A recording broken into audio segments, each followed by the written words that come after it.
Bismillahirrahmanirrahim. Assalamualaikum warahmatullahi wabarakatuh.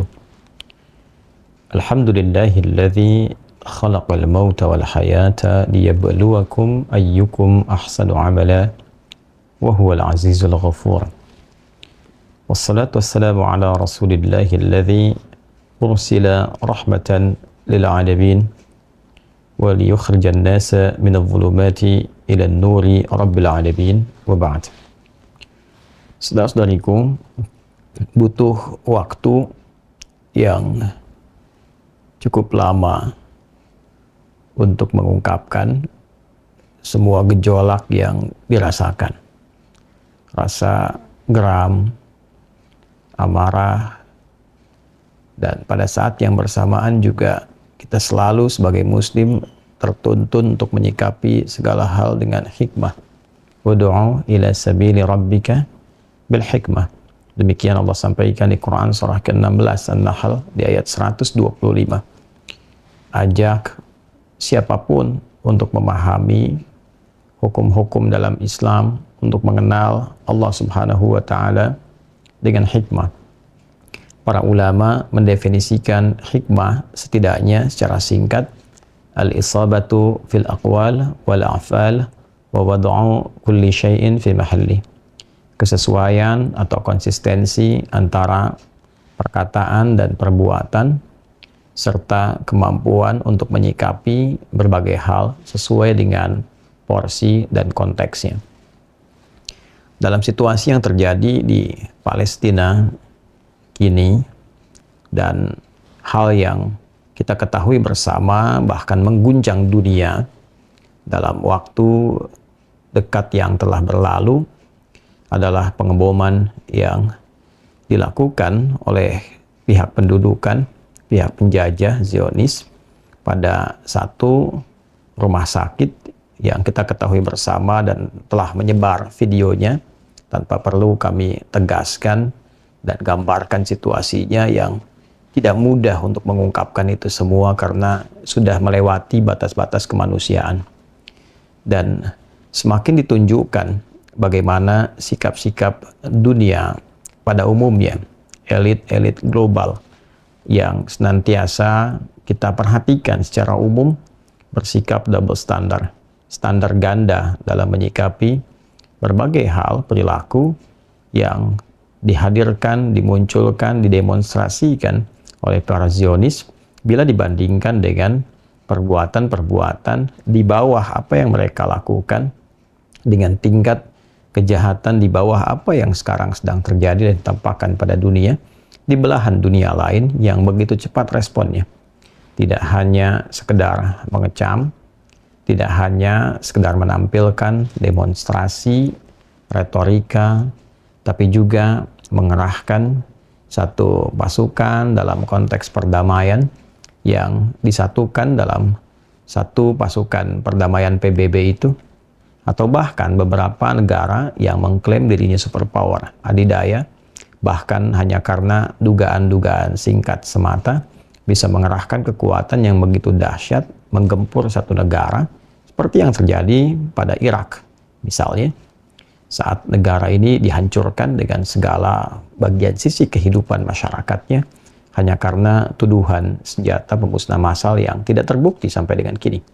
Atau bahkan juga Afghanistan, atau juga negara-negara yang lain yang dengan satu kampanye untuk menebarkan demokrasi, menebarkan keadilan semu yang pada akhirnya hanya menyisakan dan meninggalkan konflik berkepanjangan yang tidak usai sampai dengan kini. Bila dibandingkan dengan itu semua, respon yang kita lihat dari berbagai pihak elit global, terutama bila kita katakan secara umum di Barat, baik itu Amerika dan Eropa, nampaknya tidak senafas, tidak seimbang, tidak sejalan dengan berbagai hal yang terjadi dan disikapi oleh mereka pada sebelum-sebelumnya. Walaupun Palestina, saat saya mengunjungi PBB itu, kita bisa mendapati kampanye perdamaian, kebebasan, bahkan juga harapan-harapan untuk menjadikan Palestina ini menjadi satu negara merdeka. Dan itu bisa Anda saksikan ketika Anda berkunjung ke gedung PBB, tertuang dalam satu catatan dinding yang sangat nampak, dan juga perjalanan sejarahnya bisa kita lihat ya sampai dengan kini. Satu bagian besar di satu tembok yang bisa diakses oleh siapapun yang melewatinya. Terlepas dari itu semua, sebagai muslim kita diingatkan oleh Allah Subhanahu wa taala dalam satu surah yang sering kali kita kaji, bahkan sering kita bacakan, hingga anak-anak kecil pun kekinian ditanamkan, diajarkan surah itu untuk dihafalkan, yaitu surah Al-Mulk. Di ayat yang kedua, Allah tegas menyampaikan bahwa huwallazi khalaqal mauta wal haya liyabluwakum ayyukum ahsanu amala wa huwal azizul ghafur. Dialah Allah Subhanahu wa taala yang mencipta kematian dan kehidupan untuk menguji setiap hamba yang masih hidup, yang mampu belajar dari berbagai peristiwa kehidupan itu ataupun juga peristiwa-peristiwa kematian, agar orang-orang yang melihat itu mampu mengoreksi dirinya, agar mampu meningkatkan amal saleh, perbuatan-perbuatan mulia dalam berkehidupan. Sungguh Allah yang maha perkasa, yang mengatur segala hal. Dan Allah yang maha menerima taubat, maha menerima dan mengeluarkan ampunan bagi setiap hamba yang ingin berubah, mengoreksi diri, serta memperbaiki jalan kehidupannya, sehingga membangun amal baik dan lebih mulia dibandingkan jalan hidup sebelumnya.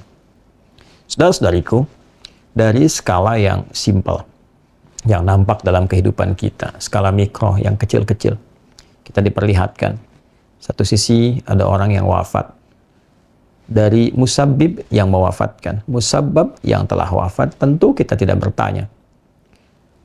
Yang mewafatkan siapa? Allah, Tuhan, pemegang otoritas tertinggi. Yang wafat siapa? Si fulan, sesuai dengan ajalnya. Musabbib yang mewafatkan, musabbab yang wafat.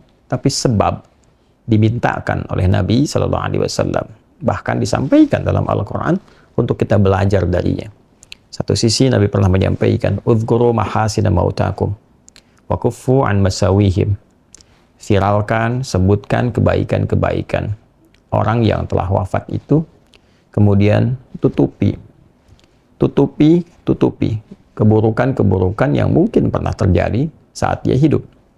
Karena saat ini ia sudah tidak berkesempatan untuk memperbaiki apapun, selesai keadaannya.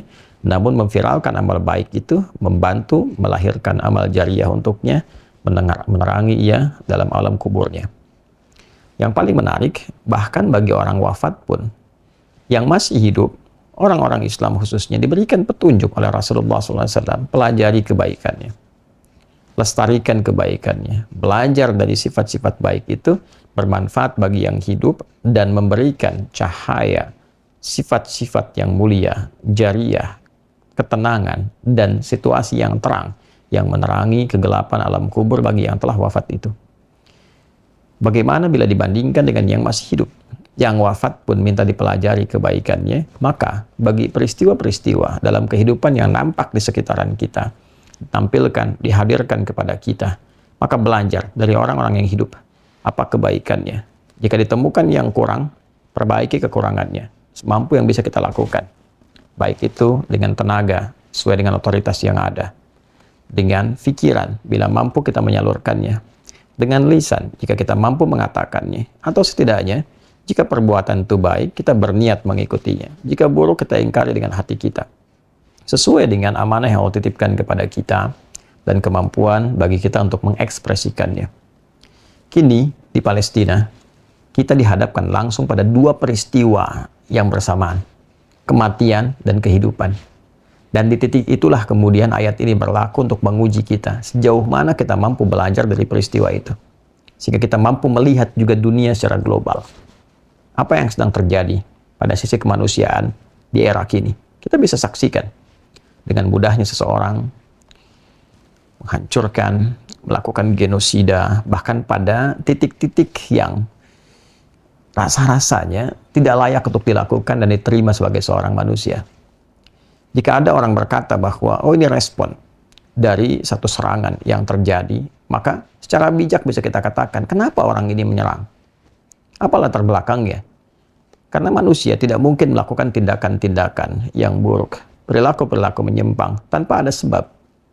Bagaimana mungkin seseorang yang tinggal di satu rumah, kemudian rumah itu didatangi oleh beberapa pihak, yang memiliki rumah, tuan rumah, lalu kemudian dikeluarkan, diminta paksa untuk keluar. Orang baru kemudian masuk menempati, mengklaim itu bagian dari rumahnya. Dengan senyamannya dia merubah posisi rumah, bahkan sebagian menghancurkan bagian-bagian dari rumah, menggantinya dengan sesuai dengan selera yang ia kehendaki. Maka bila kemudian tuan rumah melakukan perlawanan, mempertahankan tempat dia tinggal, mempertahankan bumi pertiwi baginya, tempat ia berpijak, apakah dikatakan itu sesuatu yang keliru? Indonesia berjuang mengatasi penjajahan. Bagaimana kemudian para pejuang itu bereaksi ketika orang-orang yang datang ke negeri yang tercinta ini melakukan perampasan, penjarahan, dan secara pribadi saya pernah mengunjungi tempat dari satu entitas yang menjajah negeri kita itu. Bahkan saya hadir ke tempat betul-betul jelas dari VOC itu. Datang ke Belanda, datang ke Delft, kemudian melihat bagaimana kantor VOC, bagaimana gudangnya dan sebagainya. Sehingga kita bisa merefleksikan bagaimana mereka datang sampai ke negeri kita tercinta. Merampas berbagai hal, menghancurkan, membumi hanguskan, kemudian menuduh orang-orang yang mempertahankan sebagai kriminal, sebagai teroris, memecah belah dan sebagainya. Tapi apa yang terjadi pada semangat bangsa kita pada masa itu? Mereka berjuang semaksimal mungkin. Apakah ketika orang-orang yang berjuang itu, Bung Karno dengan diplomasinya, retorikanya, Bung Hatta demikian pula dengan lobinya, lalu ada Bung Tomo yang menggerakkan dengan gelegar takbirnya sampai terjadi peristiwa 10 November itu, lalu Jenderal Sudirman yang melakukan gerilya, demikian juga Umar Wirahadikusuma yang membentuk dan memimpin pemerintahan darurat, melakukan gerilya dari hutan ke hutan. Apakah kita tega akan menyebut mereka sebagai orang-orang yang memberontak? Jika mereka kemudian berjuang dengan cara yang benar, menjaga kehormatan, menjaga etika-etika, bahkan dalam konteks mereka berjuang, lalu dituduh sebagai teroris, dituduh sebagai kriminal, dituduh sebagai pemberontak, namun mereka tetap berjuang, sehingga terlahirlah atas berkat rahmat Allah yang Maha Kuasa, Negara Kesatuan Republik Indonesia ini. Dan kita melabeli mereka semua yang telah berjuang sebagai pahlawan nasional. Bahkan kita siapkan dan tempatkan serta namai makam-makam mereka dengan Taman Makam Pahlawan. Mereka adalah pahlawan. Dan yang paling menarik, bukan hanya Palestina. Berulang kali saya mengingatkan supaya kita tidak melupakan sejarah. Jas merah, jangan pernah lupakan sejarah. Bagaimana seorang mufti besar di Yerusalem, yang saya sering viralkan, sering saya sebut-sebut, yang sangat luar biasa, bahkan dia menyampaikan satu dukungan bukan di tempat dia berpijak, tapi di negeri lain yang sedang dia berada di dalamnya, melalui radio di Jerman itu, Syekh Muhammad Amin Al-Husaini. Begitu luar biasanya bagaimana beliau memberikan dukungan yang sangat kuat untuk kemerdekaan negara Republik Indonesia. Dan berulang kali kita sampaikan hal demikian. Saat sekarang Allah menampilkan situasi yang berbeda di tempat lain di Palestina, baik itu di Gaza ataukah di tepi barat atau Palestina pada umumnya. Mereka sedang berjuang di situasi yang sama, yang serupa dengan yang pernah kita alami dahulu. Lalu mereka berjuang saat tanah mereka dirampas, kemudian tempat mereka dibumi hanguskan. Bukan saat ini saja, berulang kali. Kemana mata dunia? Berulang kali tempat itu dibom, dieksekusi, dipersekusi, berapa banyak perempuan yang dilecehkan, berapa banyak ribuan bahkan yang ditawan dari anak-anak sampai orang dewasa tanpa alasan yang jelas, dibawa dan sebagainya. Dan berita-berita yang dulu pernah kita alami sekarang dibalik, hoax bertebaran. Lalu ketika orang-orang lokal melakukan kemudian perjuangan dan pertahanan untuk mempertahankan apa yang mereka kemudian pernah pijak, pernah miliki, seperti dulu kita melakukannya. Dan lalu mereka dilabeli dengan label yang sama seperti dulu pernah kita alami. Betapa masih terngiang di benak kita tentang cerita-cerita dari berbagai daerah, bahkan tentang perjuangan-perjuangan si Pitung misalnya, atau perjuangan-perjuangan tentang Panji Tengkorakah itu, tentang cabai rawitkah itu, macam-macam yang diabadikan dalam film-film kolosal tempo dulu. Sekarang situasinya berubah. Di sisi lain, ada saudara kita mengalami peristiwa yang sama, dengan labeling yang sama, bahkan sekarang dimunculkan dalam suasana global dengan beragam teknologi yang ada, mudah diakses, hoax bertebaran di mana-mana, Dulu juga hoax banyak disampaikan, banyak penipuan disampaikan. Bukankah Pangeran Diponegoro juga ya kemudian dijebak dalam satu penipuan yang fenomenal sampai sekarang kita kenal. Beberapa kemudian ada yang dieksekusi, bahkan ada satu kepala demang yang sampai sekarang belum dikembalikan kepada ahli warisnya, kepada keluarganya. Ya, dan masih ada sampai sekarang di Belanda satu museum kepala seorang demang dari negeri ini yang masih belum kembali kepada keluarganya. Sekarang kita kembalikan pada konteks Palestina dengan label yang sama. Baru-baru kita saksikan kemarin satu yang diralat. Ada bayi-bayi yang katanya kemudian dipenggal. Ada isu-isu yang lain yang ternyata setelah diverifikasi semuanya adalah hoax. Lalu yang terjadi kekinian rumah sakit. Dan ini adalah sudah melampaui nilai-nilai kemanusiaan. Kita tidak berbicara tentang agama konteks ini. Ya, karena di Palestina pun bukan hanya Muslim. Ada Kristennya. Ya. Ada juga selain entitas itu sebuah, dan ini sudah melampaui nilai-nilai keyakinan, sudah masuk kepada nilai kemanusiaan yang lebih luas. Ya, bagi umat Islam itu punya satu ajaran, dimanapun mereka menempat, mereka mesti mencintai, menjaga, dan memakmurkan bumi yang dipijak. Saya, Anda, kita orang Indonesia, maka kita punya kewajiban mencintai negeri ini, memakmurkannya. Jadi umat Islam itu tidak perlu diajari doktrin cinta negara. Karena memang ajarannya sudah mendoktrin dia untuk cinta negaranya. Jadi apa yang diberikan secara formal oleh negara itu menguatkan bagi umat Islam. Karena sejatinya seorang Muslim itu mesti mencintai negaranya. Dia menjaganya. Karena itu orang pertama yang akan membela negara dengan semangat jihadnya, semangat juangnya sampai nafas terakhirnya, itu insya Allah orang Islam akan selalu berada di saf pertama, di barisan yang pertama. Ya, silahkan cek kembali file-file sejarah kita, dokumentasi tentang sejarah jihad, dokumentasi tentang resolusi jihad. Ya, dan kami pun saat di Eropa kemarin begitu banyak menyaksikan dokumentasi-dokumentasi hasil-hasil perjuangan orang-orang hebat di masa lalu yang mereka membawa nafas agamanya untuk mencintai negerinya. Ya, baik itu dari segi benderanya, baik itu dari segi kemudian perlawanannya, kampanyenya, dan itu diniatkan demi menaati Rabbnya. Karena itulah dituangkan dalam pembukaan Undang-Undang Dasar itu atas berkat rahmat Allah yang Maha Kuasa. Nah, hal yang sama terjadi kemudian di Palestina. Apakah itu kemudian Hamas ataukah faksi-faksi perjuangan yang lainnya, ya, dan sebagainya, semua membawa spirit ya untuk mencintai negerinya atas dasar ibadah kepada Allah untuk menjaga, memakmurkan, mencintai, melindungi. Situasi ketika dibalik mereka berjuang. Nah, di titik inilah kemudian ketika dulu Mufti Yerusalem dari Palestina memberikan dukungannya, apakah salah kemudian sebagai anak negeri orang Indonesia kini kita memberikan spirit yang sama, dukungan yang serupa, minimal kita dengan doa, ya, minimal dengan doa, apa yang bisa kita kirimkan, kita mohonkan.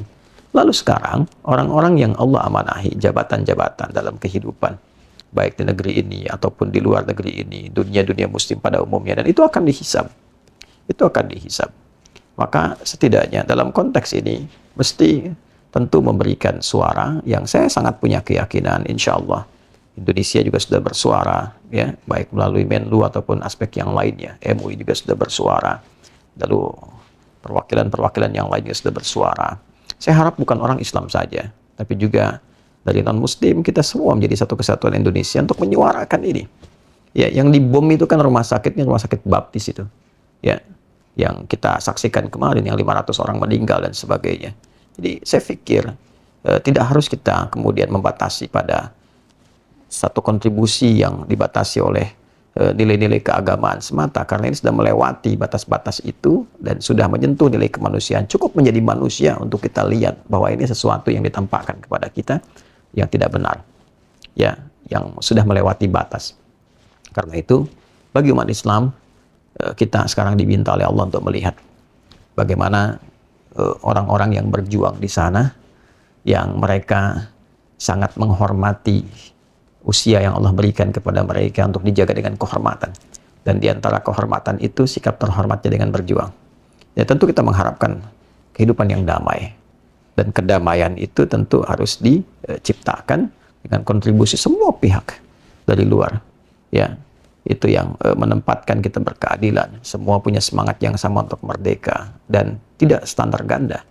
Ya, yang ini diperlakukan seperti ini, yang lain demikian. Bagaimana mungkin bisa mengatakan jangan semua negara ikut campur, tapi saat yang bersamaan Anda mengirimkan kapal induk dan sebagainya. memberikan fasilitas, memberikan senjata, itu sesuatu yang tidak konsisten. Karena itu yang perlu dilakukan saat ini adalah, saya kira kita sebagai warga negara Indonesia berpedoman kepada Undang-Undang Dasar 1945, kemudian Dasar Pancasila, yang juga mengamanahkan kepada kita untuk menjadi warga global yang cinta perdamaian, dan kita anti penjajahan, bahwa penjajahan di atas dunia harus dihapuskan karena tidak sesuai dengan peri kemanusiaan dan peri keadilan. Dan kita telah mengalami itu ya dengan jangka waktu yang sangat panjang dan melahirkan luka kehidupan yang juga lestari sampai dengan kini diingat oleh anak cucu. Dan setiap melewati makam pahlawan teriris hati kita bagaimana mengingat semua itu. Dan sekarang dihadapkan pada kita satu keadaan ya di Palestina pada khususnya. Dan yang kedua, penting disadari bahwa kita bersyukur, khususnya bagi umat Islam, sangat kita bersyukur menjadi Muslim. Karena pada saat ini kita diuji tingkat keimanan kita, ya diukur parameter keimanan kita, setidaknya untuk merasakan dan mengamalkan bahwa Muslim dimanapun menjadi satu tubuh. Ketika sakit satu bagian, yang lain merasakan yang sama. Dan tentu obatnya proporsional. Obatnya proporsional, tidak melebihi kapasitas dari apa yang bisa kita lakukan. Ya, yang berjuang secara fisikal ada di Palestina, yang berjuang dengan doa bisa kita lakukan, yang berjuang dengan harta, yang berjuang dengan diplomasi, apa yang bisa kita lakukan. Ya pun demikian, Indonesia mesti merasa juga bersyukur. Sekali lagi, Indonesia mesti merasa bersyukur dianugerahi oleh Allah mayoritas umat Islam di negeri ini yang punya doktrin cinta, bela, dan makmurkan negaranya. Maka senantiasa harus dijaga orang-orang Islam ini. Saya memohon kepada semua pihak dalam satu dinamika politik yang sekarang terjadi dalam negeri, jangan sampai memecah belah umat Islamnya. Saya ulangi lagi, jangan sampai memecah belah umat Islam di bumi Indonesia ini. Mohon dijaga persatuan. Mohon jangan gunakan narasi-narasi yang memecah satu dengan yang lainnya. Sebab kalau negara ini butuh di saat-saat genting, kondisi-kondisi yang sifatnya memerlukan semangat juang yang tinggi, maka di barisan terdepan itu sampai dengan kini, sependek pengetahuan kami, umat Islam itu memiliki doktrin yang sangat kuat untuk bela dan cinta negaranya. Maka sangat dikhawatirkan bila kita kemudian rapuh, terpecah belah, kemudian tidak bersatu. Nah, sedangkan keadaan-keadaan dunia secara global pada saat ini tidak baik-baik saja. Maka sisi lainnya, mari semangat membangun negeri, mari semangat untuk mencintai negeri kita, dan pada saat yang bersamaan juga kita menebarkan perdamaian, kita menebarkan keadilan, kedamaian, dan memberikan contoh kebaikan untuk semua. Saya mesti menyampaikan uraian saat ini dengan ketegasan, dengan keterbukaan, karena bila dengan itu semua belum tersentuh lagi hati manusia, maka ini menandakan bahwa ada yang mesti kita waspadai yang tidak baik-baik saja di situasi saat ini. Dan cara terbaiknya untuk mengatasi itu semua adalah semua mesti kembali kepada Allah. Untuk bertobat, melembutkan hati lagi. Karena pada akhirnya kita akan kembali. Jangan sampai dengan skala yang Allah sudah tampakkan seperti itu, belum juga menyadarkan kita semua untuk bertobat dan ingat bahwa suatu saat kita akan wafat. Hanya bagaimana caranya? Ada orang-orang yang wafat dalam keadaan mulia. Ya, mereka berjuang. Hidupnya terhormat, wafatnya juga mulia. Maka bagaimana dengan kita pun yang semuanya adalah calon-calon wafat. Ya, orang-orang yang pasti akan meninggal dan kembali kepada Rabb-Nya. Untuk itu, sekali lagi, mari kita sama-sama mengoreksi diri. Mari kita bermunajat kebaikan bagi setiap Muslim, khususnya di Indonesia, umumnya dimanapun Anda berada. Saya berharap kita senantiasa menyertakan doa, khususnya untuk di Palestina atau di setiap tempat yang mengalami kesulitan, termasuk di kita juga, untuk seluruhnya tanpa kecuali. Dan mohon tidak memilah-milah. Ya, sekali lagi mohon tidak memilah-milah dan menjadikan alasan itu semua untuk mereduksi atau mengurangi perhatian kita saat semua penduduk global itu memang sedang terpusat ke Palestina. Jangan Anda berkata jauh-jauh perhatian ke sana, di Indonesia pun sedang butuh bantuan. Jangan berpikir demikian. Karena kita berpikir serupa, tetap membantu yang di dalam, berpikir secara kritis untuk saling tolong-menolong, saling menguatkan. Yang penting Anda dan saya ketahui, yang penting Anda dan saya ketahui, di dalam negeri ini kita tidak bekerja sendiri. Ada pemangku kebijakan, ada tanggung jawab, ada undang-undang, fakir miskin dan anak-anak terlantar dipelihara oleh negara. Kita membantu negara ya pada setiap level yang bisa kita lakukan. Sekarang di Palestina negaranya dihancurkan, tidak ada perhatian. Siapa yang bisa bergerak? Apakah hanya dengan doa pun tak mampu kita sampaikan kepada mereka? Sangat miskin dan kerdil cara berpikir demikian. Saling mencintai, saling menguatkan. Pada saat yang sama, kita adalah warga global yang patut berpartisipasi dalam konteks menjaga perdamaian dunia. Justru ketika kita memberi perhatian kepada Palestina misalnya, atau di tempat manapun yang membutuhkan perhatian, kita sesungguhnya sedang menjalani amanat undang-undang dasar kita. Pada bab pembukaan dari SD, kita belajar, kita membacakan bahwa penjajahan di atas dunia harus dihapuskan karena tidak sesuai dengan peri kemanusiaan dan peri keadilan. Di atas dunia, penjajahan di dunia, artinya kita didorong oleh semangat undang-undang untuk menjadi warga global, warga dunia ini, baik itu memperhatikan di dalam sampai dengan keluar. Semoga kita tetap jernih, semoga kita tetap diridhoi dalam kebaikan oleh Allah Subhanahu wa taala. Maafkan saya bila ada kata-kata yang kurang berkenan, bila ada kata-kata yang tidak tepat, mohon dimaafkan. Video ini mengajak kebaikan untuk semua tanpa merendahkan atau mengecilkan bagian-bagian dari kehidupan khususnya di bangsa ini. Saya juga mengingatkan agar tidak memotong sembarangan video-video ya sesuai dengan kehendak-kehendak setiap orang yang menginginkannya. Video ini tidak dibuat untuk merendahkan, mengecilkan peran siapapun di kehidupan bangsa ini. Tidak untuk pemerintah, tidak untuk masyarakat, tidak untuk ormas atau yang lainnya. Video ini mengajak kita semua untuk bersatu, menjauhkan diri dari perpecahan, menguatkan bangsa kita, mencintai itu semua, dan menebarkan kedamaian, keadilan, dan kebaikan untuk seluruh bagian dari dunia. Terima kasih. Semoga Allah muliakan.